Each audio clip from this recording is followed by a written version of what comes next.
السلام عليكم، عاملين إيه، أخباركم إيه؟ الزمالك بكرة ميعادنا معاه يا رجالة في مباراة هتكون مباراة تحديد مين هو بطل الدوري. المباراة فيها حاجات كتير مهمة مش هنقعد نتكلم فيها كتير، بس تعالَ أقول لك إيه الإيجابيات اللي إحنا عندنا برضه. ما أنت عندك بسم الله ما شاء الله عندك لعيبة كتير السنة دي عاملة عظمة، والله لعيبة كتير عاملة عظمة.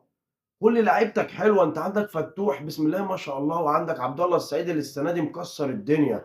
عبد الله السعيد اللي عامل موسم من أجمل المواسم اللي ما عملهاش حتى من ساعة ما كان في الأهلي. فناس كتير هتقول لك يا عم حتى أيوه يا عم والله. وبيقول لك إن العُمر مش مجرد بس رقم يا جدعان، العُمر كرة القدم بالعطاء، مش هي هوبا يالّا جري وخلاص. ماما إيه يعني فرحتي بعيّل عنده 17 سنة مش عارف يجري متر، بيجري وخلاص، مش عارف يجيب كورة، مش عارف يعمل باصة، مش عارف يعمل تمريرة.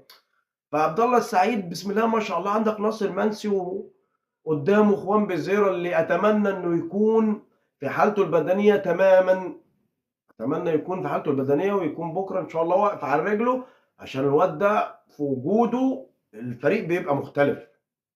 كمان شيكو بنزا لو نزل بكرة إن شاء الله وعايزينه يبقى ينزل، يعني نقدر نقول آخر نُص ساعة، أنا مش عايزه يلعب من أول المباراة الصراحة، أنا عايزه يبقى تغييرة برضه زي العادة.